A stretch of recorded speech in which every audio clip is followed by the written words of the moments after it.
So today we're going to talk about ASC participation in the State Health Information Network of New York, which the goal of which is to essentially connect all healthcare providers so we can all share information throughout New York State. In order to do that, the SHIN-NY has established 8 what they call qualified entities that you might think of as an HIE or RIO. There's 8 of them throughout the state. And in order for healthcare providers, insurance plans, DSRIPs, ACOs, et cetera, all entities that qualify to participate in the SHIN-NY, in order for them to participate in the SHIN-NY, they have to essentially join one of the 8 QEs. And why this affects you so strongly is that New York State Department of Health, I suspect, in order to really make this SHIN-NY work, has said all healthcare entities that are licensed under Article 28, like ASCs, as well as a number of other types of healthcare providers, must join a QE by March of 2018. So the clock is ticking. And what we're going to talk to you about today then is, first of all, how you join a QE, and second of all, what opportunities the QE and the SHIN-NY avail to you. So it's kind of exciting in both regards. So if you want, the QEs are somewhat broken down regionally, although with changes from the DOH, you can really join any QE in the state. There is a list of them by going to the New York eHealth Collaborative. That's an organization that helps DOH with all of this. If you go to their website at www.nyehealth.org, there is a list of QEs.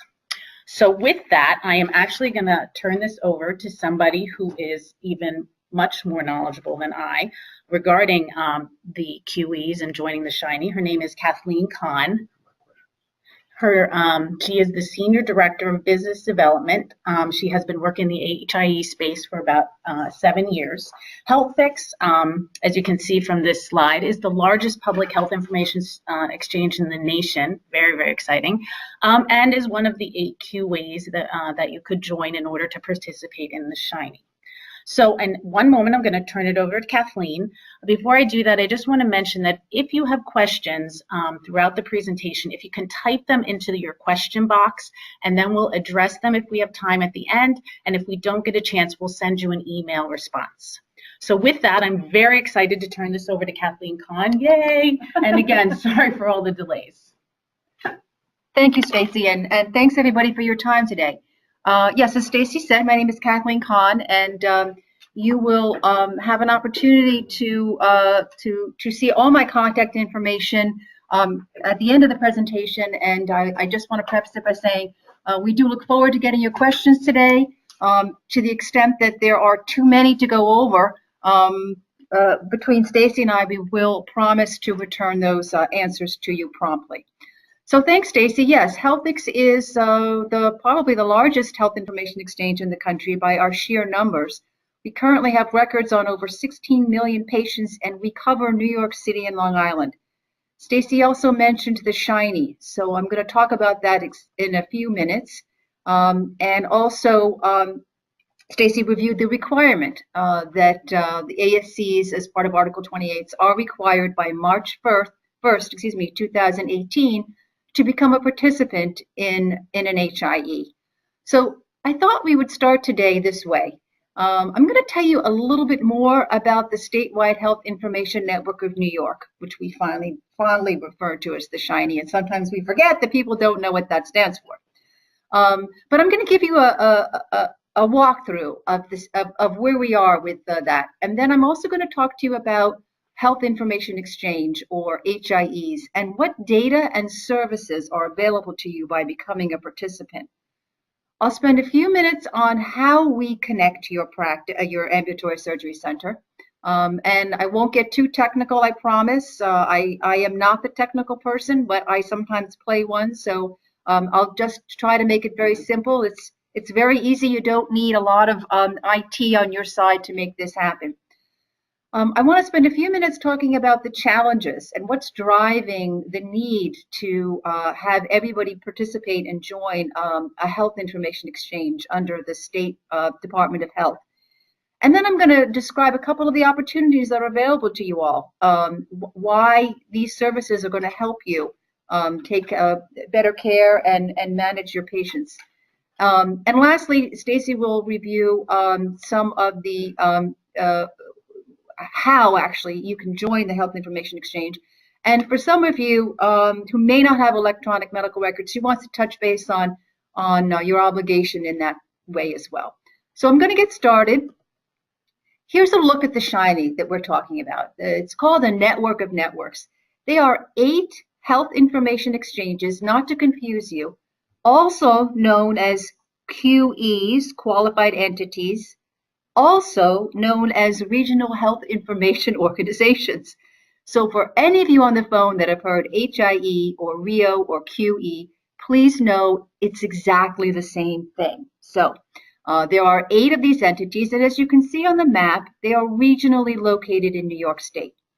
Now, the New York State Department of Health has established a very secure infrastructure and basically, and a set of regulations which govern the collection of this patient data and the pushing out, as it were, to all the providers in the network.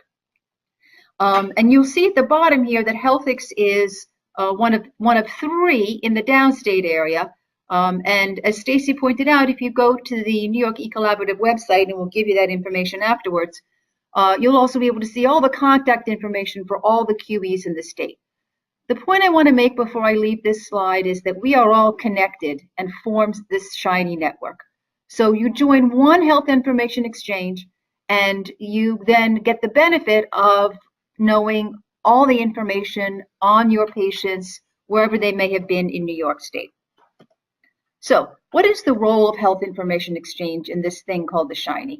So basically, we are charged with connecting, building connections to everybody's different EMRs to facilitate both in and out aggregate patient information across systems. So if some of you on the phone have an EMR, let's say Allscripts, and some of you are using ECW, and of course there are many others in the marketplace, this is a way for you to talk across those systems.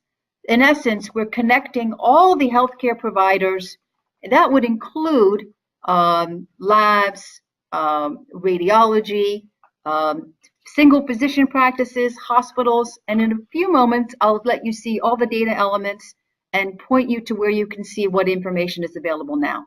So that's the upper right-hand corner. Wherever a patient could go to get care, we want to make sure we connect so that their records can go with them wherever they go. The bottom is how we also talk to large private health information exchanges. So some of you who are working with hospitals may be familiar with their Epic systems. And in that case, we do have participants like a Northwell, like a Mount Sinai. And for those large private HIEs, we also connect to them and feed them this constant loop of information, again, so that wherever the patient goes in New York State, all of their records can go with them. So what types of data am I talking about when you join a QE or HIE or RIO? This is what we're looking at. We constantly get information.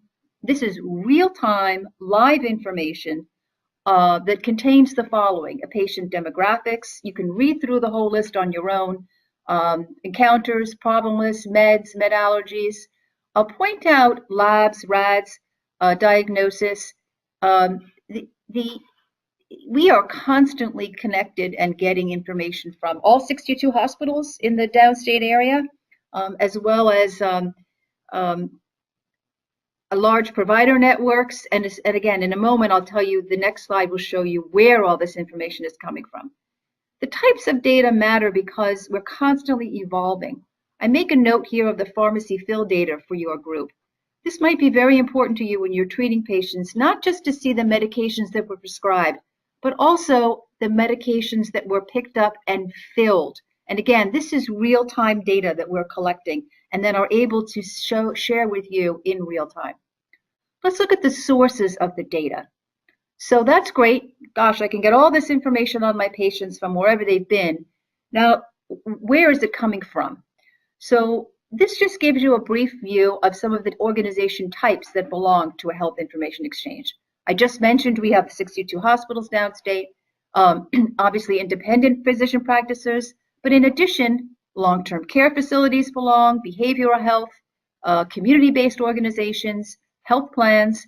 I think you get the idea here that it's growing and it's big. Currently, HealthX has information on from over 1,500 facilities in New York City and Long Island. If you're interested in finding the exact data from the source, you can visit our website. Again, we'll send you information afterwards. Look at the participant list, and you'll be able to see in real time what data is coming from what source. Now, that's the data. Those are the sources. Let's talk about the services when you join a health information exchange, what you are able to do. The first service that we offer is a statewide patient record search. So think of this as a search engine. This allows you to look up information on your patients, to retrieve their records from all across the network once they've obtained consent. In New York State, there is no consent required for patient information to be sent to a health information exchange. There is, however, consent required to look up that data. And we can give you all information on that later. It's a one-time only consent. So why could this be helpful to you, this idea that you can search patient records? So for your case, I was thinking, if you want to review, you have a pre-surgical clearance and you want to review the person's record online to make sure it contains all the relevant history, this is a great way to do that. Another use case may be, for surgeons and other providers, now you can access information across systems. So you increase the value not just of the healthcare system, but sharing your records across with other surgeons. You have a new patient, again, the ability to look up their records, and this is also historical records. HealthX has been keeping records for 8 years. I think would be really helpful for you. Again, if you go back to the types of data elements, meds, I think the meds list alone could be very helpful. The second service we offer, and by the way, this is a pull service. What I mean by that is you're going at that moment and looking information and getting it back to you.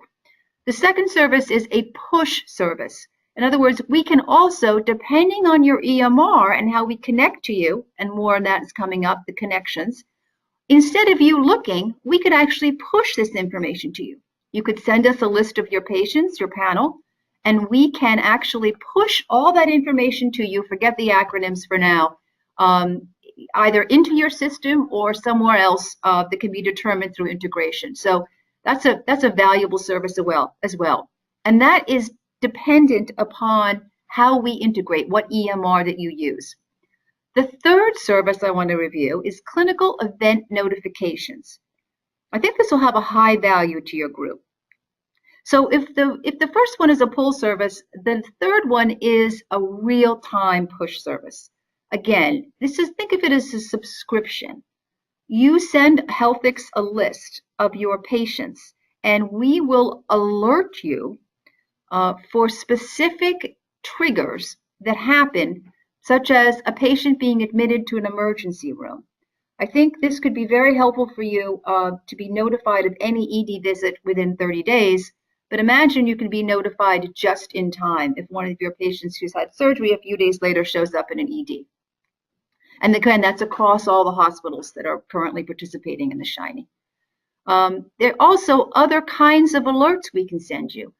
We can send you an alert or a report that's an advanced alert with any other kind of information that's available. And we'll work with your center to customize that. Perhaps you want to flag when there's an abnormal lab value. We'll be happy to send you those kind of alerts as well. And the fourth service is that all health information exchanges offer is something called direct messaging. And that is something that sits outside of the health information exchange, basically replacing a phone and a fax, and allows you to send information electronically through a secure messaging system. Again, it's not aggregate, it's only point-to-point data, but it is available as a service by participating in HealthX. So having said all that, let me take a few moments and talk about the technical considerations. Pardon me. How does this whole thing work? So there are two streams. You send data to us, and then you get data to your ASC. So I'm not going to get too technical. I see there's lots of letters and numbers on this slide, but basically we connect to your EMR. And HealthX has been doing these connections for 8 years, and we will work with your EMR, and in many cases probably already have, to make these connections pretty painless for you. Most of it happens on the back end, and within a relatively short amount of time. So we're talking to your EMR, and we're pulling up patient demographics and the consent choice and the clinical data into the health information exchange. And at the same time that we build that, you will actually have the ability to get all this data on your patients. And you can do that one of three ways. You either can go to our web-based clinical viewer. You can also access that while you're in your EMR if your vendor has that technical capability, so you don't have to go back in and go back out. And in some cases, depending on your electronic medical record system, we can actually push all this information to you right into your EMR. So there's many different ways that we can do this, and you get a team of people assigned to you at HealthX to make sure we're doing this in the best way that meets your workflow. So, opportunities. Besides the regulation that requires you to join a HealthX, let's talk about the real opportunities here. So if you sign up with an HIE, you're going to get incident secure access to clinical actionable data. And that's really what we've been talking about. Regardless of where the patient got care and regardless of what EHR the other providers may be using to treat. And that's quite a far way that we've come, really in a short period of time. Patients are going to have better experiences. You can improve your outcomes and patient safety, quite frankly, by understanding what medications they might currently be on before you prescribe others. There's an opportunity here to really streamline your practice, your workflow in your practices. And again, we work with you on that. We've seen best practices and how to implement this, and we're happy to. Any QE is happy to work with you to share that. There's a big opportunity here to reduce really the burden on the patient for retrieving their medical records or recalling their medical history. Not everybody remembers what meds they're taking, and I think everybody on the phone can relate to having to go to maybe the basement of a hospital to get your medical records, sign a form, and bring it to your center versus click and there's the discharge summary, and click and there's all the information. There's another opportunity here to just reduce unnecessary diagnostic procedures. Let's face it. Why would you run another test when you can see automatically the lab results from the hospital 2 days before? Another opportunity here is your immediate access to the health history of new patients. I mentioned that before. I think that's, what the first visit is. You know the time it takes to collect all that data. This way, by connecting to the Health Information Exchange and the SHIN-NY, you have immediate access to that patient data. And then lastly, of course, just enhancing care coordination and care transition. So I think besides you have to, there's some good reasons why joining the Health Information Exchange can have a very good impact on patient outcomes and care management, quite frankly. Now, before I move, I point out the bottom line of the slide. For some of you, you may qualify for a state-funded program that provides funds to help you connect to the SHIN-NY. There are several criteria, and we're happy to walk you through that to see if your practice may qualify to cover the costs, which I'll talk about momentarily, because there are some costs, and I'm sure that that'll come up in the questions if it's not already something that people are thinking of. But the good news is there is some state funding, and we'd be happy to help you qualify for that as well. So what is really the challenge here? It sounds great. What's the challenge, and why are we even doing this, and what are the drivers? So I just listed a couple of them. I'm not going to read the whole slide, but I really want to just bring a couple to your attention. So everybody now knows that there's a shift, right? Fee for service is going away, that model, and value-based payment reimbursement is here and it's coming. And so that initiative alone requires the transparency and flow of patient data, period. So that's one of the drivers for this health information exchange and the SHIN-NY. Another driver is just basic interoperability and standards, right? In every other industry, you know, there are standards across, except for healthcare. So this is a big push now to come up with some real interoperability in this space. And the federal and state governments are evolving and driving this initiative, quite frankly, since 2005. Stacy's looking at me, but I think we've been at it since 2005, which is the first time the feds pushed for health information records to be interoperable. So I used to say we were pioneers, Stacy, but no longer. We are here. It's here. And speaking of here, and it's usable. So the fourth challenge is also usability, right? There's a lot of frustration with people having different EMR systems and other systems, and you really want to have supportive, efficient workflows. And I think by implementing this, you'll see that there's a way to improve that as well. And the last thing I'll touch on is just consumerism. I shouldn't say just. We're all consumers on the phone as well. And, you know, the expectations are rising. People expect things to be online. You know, you go to your own doctor and, you know, you're wondering, well, why don't they have my records from other places? And so patient satisfaction scores and quality and reporting are going to be a major driver of your ability to be able to have access to in real time patient information. So how do you join a health information exchange? So this is a pretty light slide for a reason. It's not that hard. There's the first step is to contact your health information exchange. And for those of you in the downstate area, I'd like to share with you that HealthX will be at the New York Metro ASC Symposium that Andrew mentioned on October 20th. Please visit us there. We'll have a host of people who will be able to walk you through the process, which is first just contacting us, really. There's another way you can contact us, which is to call me directly. There's my phone number and my email, or you could visit us at healthx.org. The actual execution of the participation agreement is really the next step. We'll ask you some questions about your EMR. We'll be able to draft an agreement for you, and then you'll get connected. I mean, it's not as hard as it sounds. But before I leave this slide, I do want to point out that I'm sure there's some. I see some questions already about cost, and we will address those when we get to our Q&A, which is coming up now. Funny thing that is.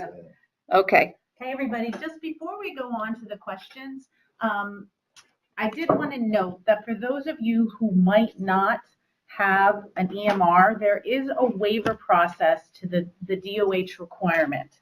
So the DOH says that if you can demonstrate economic hardship, technical limitations or practical limitations or other exceptional circumstances, you can apply for a waiver. And the way that you apply for the waiver is that you send a letter to the Department of Health or you send an email to the Department of Health at SHIN-NY, SHIN-NY at health.ny.gov, or call 518-474-4987, and they will walk you through the waiver process. But the waiver process involves a letter explaining why you need the waiver to not participate in the SHIN-NY. But I caution you guys that those waivers really are only for 6 to 9 months. You know, it's not a forever waiver that you don't have to join the SHIN-NY. And really, you should want to. I mean, Kathleen has really described a lot of good reasons other than you have to for joining the SHIN-NY. So needless to say, the first question that I have here is how much does it cost to join a QE? So I'm going to let Kathleen talk to you guys about that. Yeah, thank you, Stacy. So In New York State, the services are free of charge, which is a good thing. Think of it almost as a utility model, as it were. However, there is a fee a one-time fee to join. I'm sorry, for the integration. It covers the cost of the integration, quite frankly. And those fees vary by health information exchange. I can speak for HealthX to say that we charge a one-time, not ongoing, never to be seen again fee, which just to connect your EHR, which depending on your EHR can range anywhere from $2,500 upwards to $5,000. That's what HealthX will charge you. Again, those fees vary according to the QE that you will be working with. So you'd want to check with them to find out specifics. But that kind of gives you a ballpark for HealthX. And in addition, I would be remiss if I didn't let you know that your EHR is also going to charge you something to connect to an HIE. And for that information, you want to contact your EHR. And this is something that we walk you through when you call us and ask us for integration help. We can even talk to your EHR and describe what specifications they need, et cetera, so they can quote you the price. Kathleen, we're also seeing a lot of questions here in various forums about the fact that a lot of ASCs have one type of relationship or another with the healthcare system or a physician office or a hospital. Do the ASCs need to have a separate participation agreement, even though the health system, they may be affiliated in various and sundry ways with a health system or a different healthcare provider? Yes, the answer is yes, Stacy. That's a really good question. And I can appreciate for those of you on the phone that are thinking, gee, I'm already connected through Northwell, or I'm already connected through Mount Sinai. Is it the same thing? And in New York State, you are required to have a separate participation agreement as an Article 28. Now, the technology and how we talk to you, let us know. You may be able to use the same system that you're using now. You just may not have access to that right now because you're not a current participant. So we're happy to explore those questions on an individual basis. But again, if the technology already exists, we might use the existing pipes, but you do need to sign a separate participation agreement. So people are now asking, if you have a separate participation agreement, but you're somehow affiliated with an existing provider or existing participant, is there still a separate fee? Stacy, it's a great question, and it all depends on what EHR that you have. I think we probably owe it to the group maybe afterwards to give them more information on this in a written format that will help them sift through the specifics of these questions about, gee, I'm already with another organization. But I can tell you definitely they have to sign a debit agreement. Again, these questions are access and technology related. Right. And they do differ by each one. So please don't hesitate to reach me directly, and I'm happy to walk you through. Right. So I see a number of questions just on some practical things, like people being interested in the slides or to hear this presentation again, or certain the websites that we have referenced. We will distribute the slides to this presentation when we're done. If you don't see the information you're seeking in the slides, you're always welcome to call Kathleen or myself or Andrew, and we're happy to get you any of the information. For example, if you don't have an EMR, how you can ask for the waiver. I think we have a few more minutes. Yeah, Stacy, I see a bunch of technical questions, and I think there might be some people on the call, in the webinar that I do want to get to some of those. Okay. Because one of them particularly is, what is kind of connection do you have to your EHR? Is it SFTP? For those that are IT savvy on the phone, the connections vary. The language that we talk is an HL7 or CCD. I hope everybody hasn't hung up. But we do have secure connections, and we have the highest level of, we're moving toward high trust. So we have a secure way that we're able to connect to you. And again, it'll differ by each one. Okay, I see a quick question that's aimed right at me as the lawyer, the few that are. And somebody's asking, where in the law does it say that ASCs have to join the QEs or the HIA, the RIO, whatever letters you want to use? That can be found, for those of you who are kind of savvy with the regulations, in 10 NYCRR Part 300. If you look there, and then it'll reference you to the definition of healthcare facility under the public health law. So for those of you who are into looking up the regs, that's where you find it. I also see another question that kind of is aimed in my direction, near and dear to my heart, and that is, do you have to get patient consent in order to access the RIO? So that's a little more complicated than you expect. Generally, yes, you do need patient consent in order to access the RIO. That was there really was no other way in the beginning to access the information. Over time, the DOH has recognized that in some situations, patient consent is not practical and not even required under federal or state law. So now they have developed certain exceptions, such as the alerts, which could be super helpful to you. So in many instances for the alerts, to receive alerts, patient consent is not required. But each use case is a little different, so I can't say yes or no definitively. But the general rule is yes, but there are a number of exceptions which providers and insurance plans find to be very, very helpful.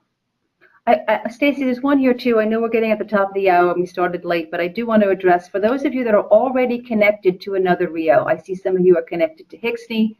I would encourage you to, if you have questions, please contact your RIO. And if you are connected through a hospital, you also might want to talk to them to just ask some questions about your connections to your RIOs. Are they live? How can you access this data? Contractually, are you, and that's where Garfunkel Wild may be able to help you, right? Some of you ASCs are affiliated with, or now I'm getting out of my lane and I'm looking at people nodding at me. Yes. But, there are affiliations, there are owned, there are all sorts of ways. So there's the technical and then there's the contractual. So we can help with technical. Garfunkel Wild can help with contractual to help you sift through. And once again, we'll all be at the ASC symposium on Friday. So those of you that are there are thinking, yeah, wow, now I have to go. We will be there to help answer questions. But right now we are kind of out of time. I'm going to turn back to Andrew Bluestein in order to say goodbye to you all, and hope to see you on Friday. Great. So thanks, Kathleen. Thanks, Stacey. Some of you have been multitasking and registering as this has been going on, and that's great. That means we're closer to our maximum. So try to get on by the end of today. I can't tell you when we're going to disable registration.